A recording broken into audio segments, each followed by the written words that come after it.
Hello दोस्तों, स्वागत है आप सभी का मेरे यूट्यूब चैनल पर। तो आज से हम लोग देखने वाले हैं BCS 031 का दिसंबर 2023 का सॉल्यूशन। ठीक है, ये इग्नू BCA का थर्ड सेमेस्टर में आता है। तो देखिए, ये जो BCS 31 है ना, इसका मैंने बाकी प्रीवियस ईयर भी सॉल्व करवा दिया है।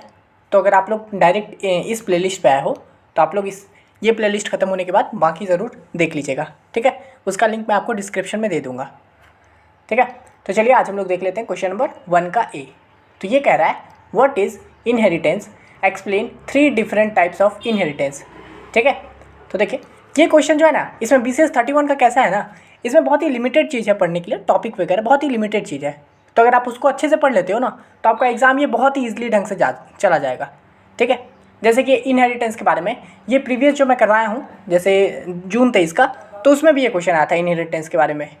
तो बहुत सिंपल चीज़ है, चलिए हम लोग देख लेते हैं। तो देखिए, इन C++ inheritance is a process in which one object acquires all the properties and behaviour of its parents object automatically. ठीक है, तो इनहेरिटेंस का मतलब ना इनहेरिट कर लेना, मतलब सिंपली ऐसा समझिए कि अपने अपर वाला यानी कि जो पेरेंट ऑब्जेक्ट होता है ना, उसका सभी गुण को अपने में ले लेना, उसको कहते हैं इनहेरिटेंस। जैसे अगर रियल लाइफ में समझेंगे तो क्या होता है, जैसे आपके माता पिता का गुण जो आप में आ जाता है ना। जैसे कभी लोग कहते हैं ना कि आपका आँख उनकी तरह होता है, या फिर आपका नेचर में भी जैसे कि कुछ भी, ये सब जो नेचर आपके माता पिता से जो आप में आता है उसी को कहते हैं इनहेरिट करना। ठीक है, तो देखिए in such way you can reuse, extend और modify the attributes and behaviour which are defined in other class. ठीक है, the new class created is called derived class और child class and the existing class is known as the base class और parent class. तो देखिए inheritance करने से क्या हो जाता है ना कि हम लोग चीज़ों को ना रीयूज़ कर पाते हैं, यानी कि जो पेरेंट क्लास में है, मतलब ऊपर जो क्लास में है, उसमें मान लीजिए कुछ ऑब्जेक्ट है, उसका कुछ काम होता है, उसका कोई बिहेवियर है, तो उसको हम लोग चाइल्ड क्लास में यूज़ कर सकते हैं, यानी कि वो रीयूज़ कर लेते हैं। ठीक है, और देखिए एक इंपॉर्टेंट बात, जो क्लास बनता है ना, यानी कि जो चाइल्ड क्लास होता है उसी को कहते हैं डिराइव्ड क्लास। ठीक है, और जो ऊपर रहता है मतलब पेरेंट क्लास जिसको बोलते हैं, उसी को बोलते हैं बेस क्लास भी। तो सिंपल सा बस यही मतलब था। देखिए एकदम मस्त मैंने सिंपल भाषा में लिखा है, जो आप लोग हम लोग आसानी से समझ जाए। ठीक है, तो ये हो गया इनहेरिटेंस के बारे में। उसके बाद पूछा है explain 3 different type of inheritance. तो चलिए हम लोग टाइप्स ऑफ इनहेरिटेंस देख लेते हैं।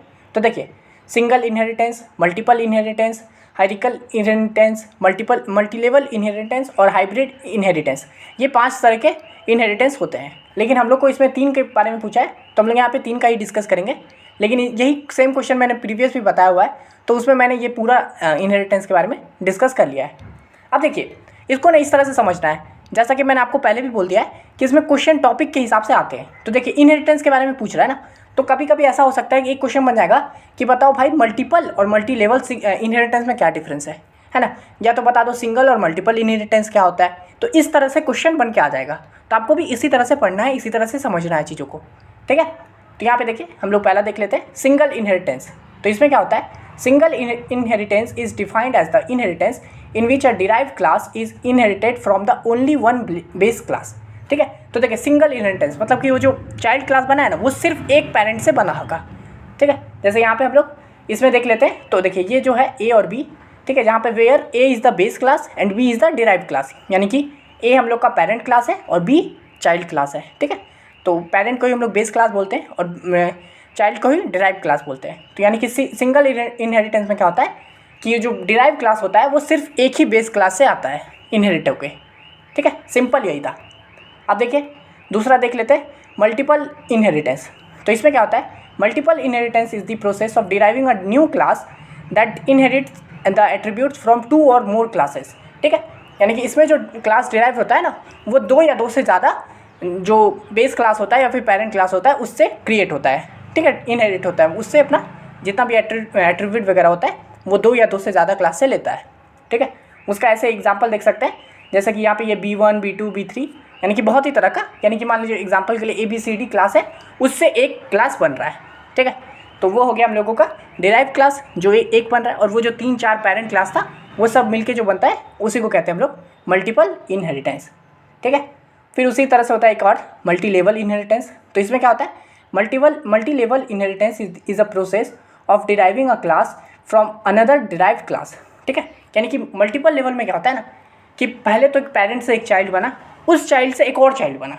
ठीक है, जैसे इसमें हम लोग समझेंगे तो इसमें कैसे है, देखिए A से B बना और फिर B से C बना, ठीक है। तो यहाँ पे हम लोग को क्या हो रहा है, in process of deriving a class from another derived class, ठीक है, यानी कि एक डिराइव करना क्लास किसी डिराइव्ड क्लास से ही, ठीक है। यानी कि देखिए A और B है, तो इसमें A तो बेस क्लास है और B क्या हुआ, डिराइव्ड क्लास हुआ। तो इन मल्टी लेवल में क्या होता है ना, डिराइव्ड क्लास से ही एक और क्लास डिराइव्ड होना, है ना, यानी कि ये लेयर बन जाता है। देख रहे, पहला हो गया, इसको ऐसे रियल लाइफ में समझेंगे तो ये हो गया A हो गया दादाजी, ये B हो गया पिताजी और ये C हो गया आप, ठीक है। तो इस तरह से मल्टी लेवल इनहेरिटेंस, ठीक है।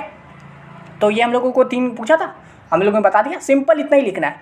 अब देखिए आपका सवाल हो सकता है भैया मान लीजिए 10 मार्क्स का क्वेश्चन में आ गया, तब तो हम लोग को ये मल्टीपल और मल्टी लेवल जो इतना छोटा लिखा है तो ये तो अच्छे से लिखना होगा। मैं बोलता हूँ नहीं, बिल्कुल नहीं, ये सब चीज़ें ऑन पॉइंट लिखने वाली होती है, इसमें आप बना के नहीं लिख सकते हो। ये हिंदी पेपर नहीं है या इंग्लिश पेपर नहीं है कि आप आराम से ऐसे लिख रहे हो एकदम। इसमें जो चीज़ होता है ऑन पॉइंट लिखोगे, 2 लाइन का लिखो 4 लाइन का लिखो, वैल्यू उतना ही रहेगा, ठीक है। तो मल्टी लेवल में अगर मान लीजिए यही पूछ दिया 2 के बारे में डिफरेंस, तो हो सकता है आप एक्स्ट्रा क्या करोगे, तो कोड लिख दोगे, ठीक है, लेकिन इसका डेफिनेशन इतना ही होना है। तो ये था क्वेश्चन नंबर 1 का ही। अब चलिए हम लोग देख लेते हैं 1 का B नंबर। तो ये क्वेश्चन कह रहा है what is an exception, how is exception handled in C++, explain with examples. ये भी क्वेश्चन प्रीवियस में आ चुका है, एक्सेप्शन हैंडलिंग के बारे में पूछा है, ठीक है। तो चलिए इसको देख लेते हैं। देखिए एक्सेप्शन क्या होता है, तो exception when executing C++ code different errors can occur, जैसे कि कोडिंग एरर्स हो गया जो made by programmer, errors due to wrong input etcetera. When an error occurs, C++ will normally stop and generate an error message. The technical term for this is C++ will throw an exception, ठीक है। तो exception का मतलब क्या होता है ना, simple error को थ्रो करना, ये हो गया सिंपल मीनिंग एक्सेप्शन का। तो जब हम लोग कोई C++ का कोड लिखते हैं और मान लीजिए उसमें किसी तरह का भी एरर हो जाता है, जैसे कि ह्यूमन एरर, जैसे प्रोग्रामर कोई कोड गलत लिख दिया, लाइन गलत लिख दिया वो, या फिर मान लीजिए क्वेश्चन जिस तरह का बोला है आउटपुट अलग ही आ रहा है, ठीक है। तो यानी कि इनपुट वगैरह में जो हम लोग एरर कर देते हैं, तो उसमें क्या होता है ना, प्रोग्राम क्या करता है, रुक जाता है और एक एरर थ्रो करता है, जिसे को कहते हैं हम लोग एक्सेप्शन, यानी कि C++ थ्रो एन एक्सेप्शन यानी कि एरर। तो सिंपल एरर एक्सेप्शन का मतलब ये हो गया। अब देखिए एक्सेप्शन तो पता चल गया, तब नेक्स्ट पूछा है how is exception handled in C++, यानी कि अब जो एरर हुआ है उसको हैंडल कैसे करेंगे, तो वही एक्सेप्शन हैंडलिंग के बारे में पूछ रहा है। तो चलिए उसको भी देख लेते हैं। तो देखिए exception handling, exceptions handling in C++ consist of 3 keywords, try, throw and catch, ठीक है। तो यानी कि एक्सेप्शन हैंडलिंग करने के लिए हम लोगों को 3 चीज़ों का यूज़ होता है, ट्राई, थ्रो और कैच का, ठीक है। तो चलिए हम लोग देख लेते हैं ये ट्राई, थ्रो और कैच क्या होता है। The try statements allow you to define a block of codes to be tested for errors while it is being executed, ठीक है। तो यानी कि इसमें हम लोग का 3 लेयर होता है, ट्राई करना होता है। तो ट्राई मतलब क्या होता है ना, you to define a block of code to be tested for error while it been executed, यानी कि ट्राई में हम लोग क्या करेंगे ना, हम लोग को जो कोड को एरर मतलब चेक करना है ना, यानी कि जो भी कोड हम लोग को रन कर रहे हैं उसको पहले हम लोग ट्राई में डालेंगे एरर चेक करने के लिए, ठीक है। उसके बाद देखिए आगे काम है थ्रो का। The throw keywords throw an exception when a problem is detected which lets us create a custom error, ठीक है। तो जब हम लोग ट्राई में करेंगे और उसमें जो कोड लिखे उसमें अगर किसी तरह का हम लोग का कोई एरर आ जाता है तो वो थ्रो कौन करेगा, तो हम लोगों का थ्रो कीवर्ड, ठीक है। थ्रो कीवर्ड क्या करता है, एरर थ्रो कर देता है, यानी कि एक्सेप्शन दे देता है कि जब भी कोई प्रॉब्लम उसमें डिटेक्ट हो जाता है, ठीक है। या फिर हम लोग अलग तरह का खुद का भी एरर क्रिएट कर सकते हैं, ये सब आगे की बात है, लेकिन सिंपली ऐसे समझिए ट्राई में हम लोग जो कोड डाले हैं उसको डिटेक्ट करके थ्रो करता है, ठीक है। उसका देखिए the catch statements allow you to define a block of code to be executed if an error occurs in the try block, ठीक है। तो यानी कि अब कैच में क्या होगा ना, हम लोग जो ट्राई मतलब थ्रो किया है ना, जो एरर थ्रो आया है वो कैच कर लेगा, यानी कि उसको अपने में ले लेगा और वहाँ से अपना जो भी दिखाना है हम लोगों को एरर वगैरह में कि चेंजेस करने की या फिर एक्सेप्शन कौन सा एरर आया है वो हम लोगों को कैच में हम लोग दिखा देते हैं, ठीक है। तो allow you to define a block of code to be executed if an error occur in the try block, ठीक है। यानी कि वही जो हम लोग को ट्राई में चेक हुआ, जो थ्रो उस मतलब ट्राई वाले कोड में जो भी एरर आया उसको थ्रो ने पकड़ा और थ्रो ने जो थ्रो किया मतलब फेंका, लिटरली ऐसे समझिए, तो उसको कैच कर लेता है और फिर हम लोग दिखा देते हैं कि भाई हाँ ये एरर हुआ है, ठीक है। तो ये हो गया हम लोगों का एक्सेप्शन और एक्सेप्शन हैंडलिंग, एकदम सिंपल भाषा में लिखे, आराम से आप समझ जाओगे। अब देखिए इसका एग्जाम्पल भी एक देख लेते हैं। तो यहाँ देखिए एग्जाम्पल के लिए मैंने कंप्लीट ऐसे कोड लिखा है, आप डायरेक्ट ऑन पॉइंट चीज़ें भी लिख सकते हो। तो यहाँ पे देखिए एग्जाम्पल, तो C++ कोड है तो आपको पता होगा ये दो चीज़ हम लोग का हेडर फाइल होता है, ठीक है। तो हैश इंक्लूड IO स्ट्रीम और उसके बाद यूजिंग नेम स्पेस std, ठीक है। तो ये हो गया हेडर फाइल। अब देखिए हम लोग मेन में आए हैं, तो मेन में हम लोग लिए हैं इंट मेन। इसके अंदर मैं दो वेरिएबल बनाया हूँ, इंट x जिसका वैल्यू है 10, एक इंट y है जिसका वैल्यू है 0। यहाँ पे नाम कुछ भी लिख सकते हो, x y a b जो भी लिखना है, ठीक है। अब देखिए हम लोग क्या कर रहे हैं, ट्राई और कैच का पूरा यूज़ करके दिखा रहे हैं कैसे हम लोग हैंडल करते हैं एरर को, एक्सेप्शन को, ठीक है। तो यहाँ पे देखिए मैंने ट्राई का एक कोड लिखा है। देखिए ट्राई को इस तरह से लिखा जाता है, तो मैंने ट्राई किया है और ट्राई के अंदर मैंने एक कोड लिखा है। जैसा कि अभी हम लोग डेफिनेशन में भी देख रहे थे, ट्राई में हम लोग एक ब्लॉक ऑफ कोड देते हैं जिसका ट्राई चेक करता है कि इसमें कोई एरर है कि नहीं, ठीक है। तो यहाँ पे देखिए ये कोड है। तो यहाँ पे क्या बोले, if y is equal to 0, तो हम लोग को क्या करना है ना, हम लोग एक एरर थ्रो कर देंगे, throw division by 0 is not allowed. हम लोग इसमें सिंपली क्या कर रहे हैं, ये कोड का समझ है, हम लोग ना बस किसी वैल्यू को ना 0 से डिवाइड कर रहे हैं, और आप लोग को पता है कि कोई भी वैल्यू को 0 से हम लोग डिवाइड नहीं कर सकते हैं, है ना, तो वो नॉट डिफाइंड होता है। तो वही हम लोग यहाँ पे कर रहे हैं, क्योंकि हम लोग को एरर थ्रो करना है, तो इसलिए हम लोग जानबूझ के वैसा ही कोड क्रिएट कर रहे हैं, ठीक है। तो अगर y हम लोग का 0 है तो हम लोग क्या कर देंगे, थ्रो कर देंगे कि भाई division by 0 is not allowed, है ना, 0 से डिवाइड नहीं कर सकते हैं। और अगर y 0 नहीं है तो क्या करेंगे हम लोग, रिजल्ट में एक डबल नाम का रिजल्ट बना है, ये टाइप है, ठीक है, रिजल्ट का टाइप है। जैसे ये इंटीजर टाइप है ना, आप यहाँ पे सिंपल इसको इंट भी कर सकते हैं, अभी नहीं कर सकते, आप इसको डबल की जगह पे डबल रिजल्ट भी कर की जगह पे इंट रिजल्ट कर सकते हैं। और जिसमें हम लोग क्या कर रहे हैं, x डिवाइडेड बाई y, ठीक है। यानी कि मान लीजिए अभी तो खैर हम लोग x और y का वैल्यू ले लिए, तो y का वैल्यू 0 ही है, तो ठीक है। लेकिन मान लीजिए अगर y का वैल्यू यहाँ पे कुछ और होता, 5 होता, तो हम लोग क्या करते हैं, आगे यहाँ पे चेक होता, y अगर 0 है तो y तो 0 नहीं होता, तो फिर नीचे आते और ये रिजल्ट में हम लोग क्या कर देते, x डिवाइडेड बाई y, यानी कि x का वैल्यू है 10 और y का वैल्यू होगा 5, ऐसे मान के चलिए, तो 10/5 यानी कि 2 आ जाता है यहाँ पे रिजल्ट में। और लास्ट में हम लोग बस इसको सी आउट कर देते, cout result is equal to result. तो इसमें हम लोग का रिजल्ट का वैल्यू होता है, यहाँ से जो आया वो यहाँ पे हम लोग का आउटपुट हो जाता है, ठीक है। और ये तो एज इट इज़ लिखा देता, ठीक है। तो ये हो गया हम लोगों का सिंपल सा ट्राई का अंदर हम लोगों ने ट्राई कर लिया, और जहाँ पे हम लोग को जैसी कोई एरर मिल गया, यानी कि ये 0 हो गया, तो हम लोग एरर थ्रो कर दिए हैं। अब देखिए ये जो थ्रो किए हैं वो यहाँ पे आके ट्राई और कैच को देखिए इस तरह से लिखे, ट्राई लिखे, ट्राई हो गया, उसके आगे फिर कैच का फंक्शन, ठीक है। तो कैच में क्या करेंगे, कॉन्स्ट एक्सेप्शन एंड ई, ठीक है।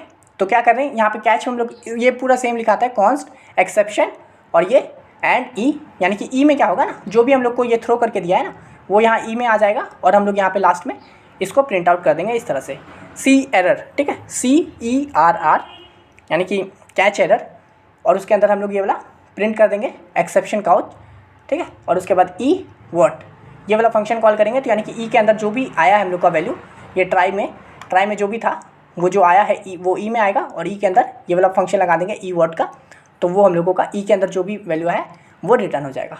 तो देखिए लास्ट में हम लोग का प्रिंट क्या होगा, तो यहाँ पे देखिए प्रिंट हो जाएगा, चेक करेगा।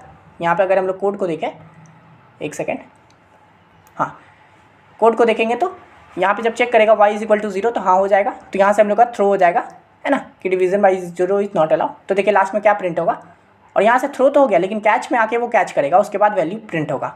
तो देखिए वो कैच में आया, तो यहाँ पे देखिए प्रिंट क्या हुआ, एक्सेप्शन कॉट, ठीक है, ये देखिए सेम एज इट इज़ है कैच वाला, और उसके बाद ई वर्ड, यानी कि वर्ड ई के अंदर जो भी आया है हम लोग का, ये एक्सेप्शन में जो भी आया है, तो एक्सेप्शन में क्या आएगा, तो ये जो थ्रो क्या है वो आएगा, यानी कि division by 0 is not allow.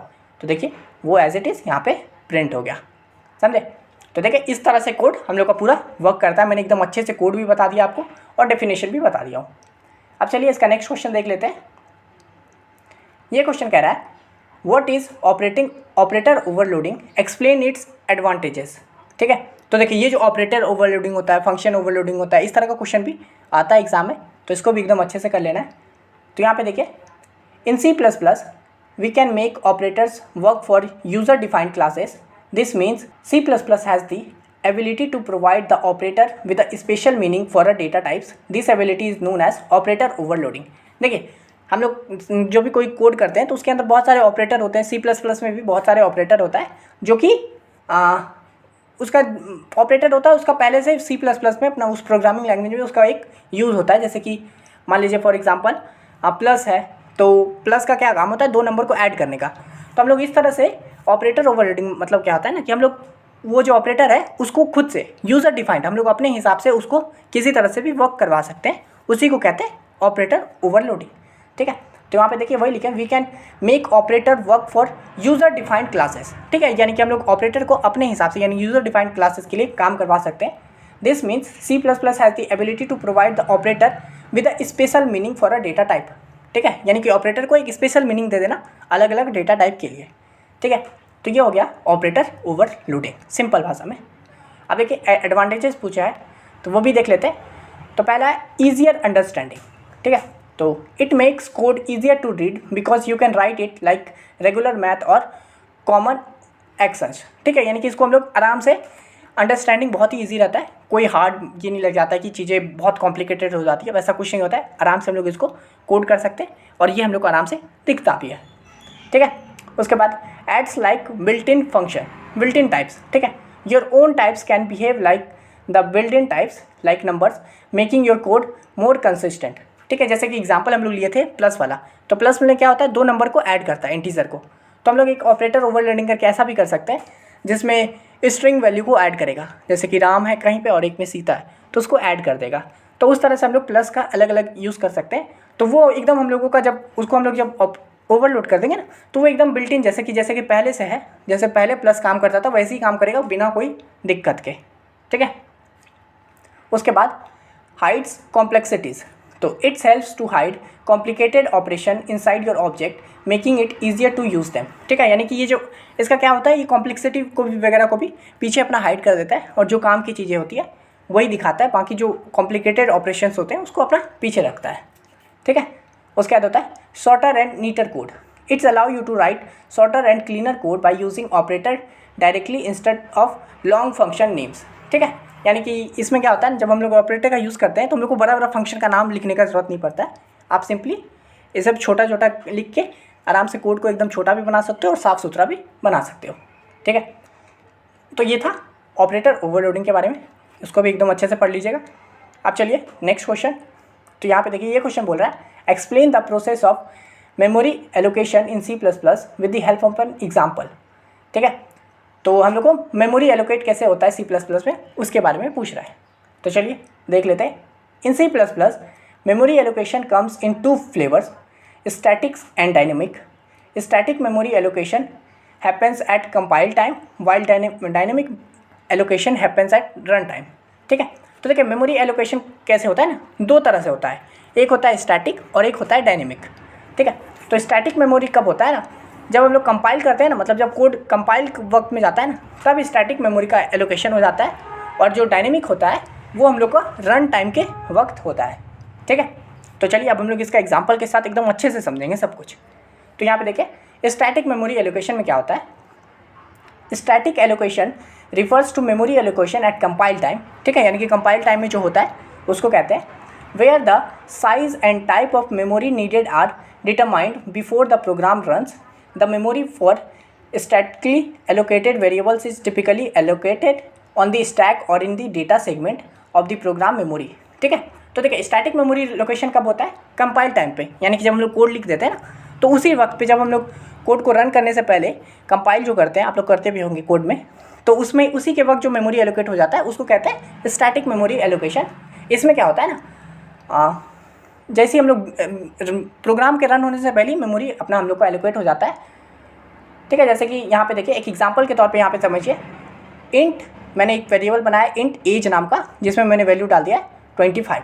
तो ये हो गया हम लोग का सिंपल स्टैटिक मेमोरी एलोकेशन, यानी कि हम लोग का एक वेरिएबल बना है एज नाम का जिसके अंदर हम लोग का क्या मेमोरी है 25। ये हो गया simple static allocation memory on stack for age. ठीक है, तो ये हम लोग का एक तरह से समझिए। यहाँ पे देखिए the memory for static allocated variables is typically allocated on the stack और in the data segment of the program memory. ठीक है, यानी कि या फिर स्टैक में होता है या फिर डेटा सेगमेंट में प्रोग्राम के मेमोरी में जाके ये मेमोरी एलोकेट हो जाता है स्टैटिक वाला। तो यहाँ पे जैसे एग्जांपल के लिए सिंपल ये एज इज इक्वल टू 25, यानी कि एज नाम के वेरिएबल में 25 हम लोग का मेमोरी एलोकेट हो गया है। ठीक है, तो ये हो गया सिंपल स्टैटिक मेमोरी का। अब चलिए डायनेमिक मेमोरी देख लेते हैं। तो डायनेमिक मेमोरी एलोकेशन, तो dynamic allocation refers to the memory allocate at run time, यानी कि जब हम लोग कोड को रन कर देते हैं ना, उस वक्त जो मेमोरी एलोकेट होता है उसको कहते हैं हम लोग डायनेमिक मेमोरी एलोकेशन। ठीक है, where the size and type of memory needed may not be known until the program runs. Memory for dynamically allocated variables is allocated on the heap using special operator like new and delete. ठीक है, तो यहाँ पे देखिए dynamic memory allocation होता है run time के वक्त में, और इसमें क्या होता है ना, जब तक आप कोड को रन नहीं करोगे ना, तब तक आप लोग को हो सकता है कि उसका साइज़ और टाइप नहीं पता चले। ठीक है, तो ये होता है डायनेमिक मेमोरी का में। और ये कहाँ पे एलोकेट होता है, तो हीप में हो जाता है स्पेशल ऑपरेटर वगैरह को लगा के, जैसे कि न्यू हो गया, डिलीट हो गया। ठीक है, तो यहाँ पे देखिए हम लोग एक एग्जांपल देख लेते हैं डायनेमिक मेमोरी एलोकेशन का। तो यहाँ पे देखिए इंट स्टार PTR, ठीक है, इसको पॉइंटर कह सकते हैं। तो इसमें हम लोग न्यू इंट बनाए हैं, तो allocates memory for integer on the heap and PTR holds the address. ठीक है, तो यानी कि हम लोग का ना ये PTR है, पॉइंटर है, जो होल्ड कर रहा है कौन सा, इंटीजर को, न्यू इंट को, यानी कि जो हम लोग एक नया इंटीजर वैल्यू बनाने वाले हैं उसका एड्रेस को हम लोग का ये पॉइंटर ये कर रहा है। ठीक है, होल्ड करके रखा हुआ है। अब क्या करेंगे हम लोग, star PTR is equal to 42। इसमें क्या करेंगे हम लोग का जो पॉइंटर है, पॉइंटर किसके एड्रेस को करके रखा हुआ है, न्यू इंटीजर को, है ना। तो हम लोग अब यहाँ पे कर रहे हैं star pointer is equal to 42, यानी कि हम लोग उस पॉइंटर का वैल्यू को, जो जिसको दिखा रहा है ये पॉइंट कर रहा है, उसके वैल्यू को हम लोग 42 कर दे रहे हैं। तो यहाँ पे देखिए वही लिखे हैं, assign value 42 the memory location pointed by the PTR। ठीक है, यानी कि जो PTR जिस पॉइंट को हम लोग ये कर रहा है, दिखा रहा है, उस पर हम लोग वैल्यू डाल दिए 42। ठीक है, तो इस तरह से हम लोगों ने ये कर दिया है, वैल्यू को असाइन किया है डायनेमिक वे में। ठीक है, क्योंकि देखिए जब ये अभी तक हम लोग को नहीं पता है कि ये कौन सा टाइप है वगैरह, है ना, पॉइंटर कहाँ पे है। जब ये कोड रन करेगा तब एक पॉइंटर बनेगा जो नया इंटीजर को पॉइंट करेगा, और उसके बाद यहाँ पे जाके पॉइंटर का वैल्यू को 42 करेगा। ठीक है, तो ये डायनेमिक हुआ, जब हम लोग रन कर रहे कोड को तब ये सब काम हो रहा है। उसके बाद जब हम लोग का काम हो गया मेमोरी से, तो हम लोग डिलीट कर देंगे पॉइंटर को। ये एक्स्ट्रा लाइन है, इतना ही आपको लिखना है। तो letter when done with memory, तो डिलीट PTR, इससे क्या होगा, वो जो पॉइंटर हम लोग बनाए थे वो डिलीट हो जाएगा। तो D allocates memory pointer by PTR। ठीक है, इससे पॉइंटर जो हम लोग बनाए थे वो डिलीट हो गया। सिंपल, ये था डायनेमिक मेमोरी एलोकेशन। ठीक है, तो ये हो गया क्वेश्चन नंबर D। आशा करते हैं मतलब वीडियो आपको अच्छे से समझ में आ गया होगा। ठीक है, मैंने इसमें क्वेश्चन नंबर 1 का ABCD एकदम अच्छे से बता दिया है। देखिए जिसमें कोड का ज़रूरत था वो कोड बता दिया हूँ, जिसमें नहीं था नहीं बताया हूँ। ठीक है, अगर आपको एकदम वीडियो ये अच्छे से समझ में आ गया होगा तो लाइक कर दीजिए। और देखिए मैंने पहले ही बता दिया है कि अब मैंने इसका BCS 31 का पहले का भी बना चुका हूँ, तो उसको भी आप ज़रूर देख लीजिएगा। अगर आप इस चैनल पर न्यू हो तो मैं इस चैनल पर प्रॉपर पढ़ाई करवाता हूँ इग्नू BCS से रिलेटेड। अगर आप फर्स्ट में हो, सेकेंड में हो, थर्ड में हो, फोर्थ में हो, किसी भी सेमेस्टर में हो ना, तो ये चैनल आपके काम का ही है। ठीक है, एक बार ज़रूर आप इस प्लेलिस्ट में जाइएगा, आराम से इस चैनल के प्लेलिस्ट में जाइए और वहाँ पे एक्सप्लोर कीजिए। ठीक है, आपके काम का कंटेंट मिलेगा ही, क्योंकि मैं यहाँ पे प्रॉपर पढ़ाई करवाता हूँ सभी सेमेस्टर का, स्पेशली प्रीवियस ईयर सॉल्व करवाता हूँ। तो एक बार ज़रूर चेकआउट कर लीजिएगा। और हाँ, अगर आपको ये वाला PDF चाहिए, ठीक है, BCS 31 का दिसंबर 2023 का ये जो सॉल्यूशन है जो मैं आपको पढ़ा रहा हूँ, इसी का अगर आपको ये PDF के फॉर्म में चाहिए होगा तो मैं वो भी प्रोवाइड करवा दूँगा। इसके लिए आप सिंपली मेरे को इंस्टा पे मैसेज कीजिए। इंस्टा का लिंक आपको डिस्क्रिप्शन बॉक्स में मिल जाएगा। तो वहाँ पे आप सिंपली इस वीडियो का लिंक कॉपी कीजिए, कुछ लिखने का ज़रूरत नहीं है, इस वीडियो का लिंक कॉपी कीजिए, वहाँ जाके बस पेस्ट कर दीजिएगा। देखिए ये PDF फ्री नहीं होगा, ये पेड PDF है, तो मैं यहीं पे एकदम अच्छे से क्लियर कर दिया हूँ। तो अगर आपको चाहिए होगा तो इस वीडियो का लिंक कॉपी कीजिए, मैं समझ जाऊँगा कि आपको ये वाला PDF चाहिए। मैं आपको बता दूँगा कैसे पे करना है, आप पे करोगे और ये PDF मैं आपको प्रोवाइड करवा दूँगा, सेम PDF। ठीक है, और बाकी वाला भी ज़रूर देख लीजिएगा। चैनल पर नहीं हो तो सब्सक्राइब कर लीजिए। मिलते हैं नेक्स्ट वीडियो में, तब तक के लिए धन्यवाद।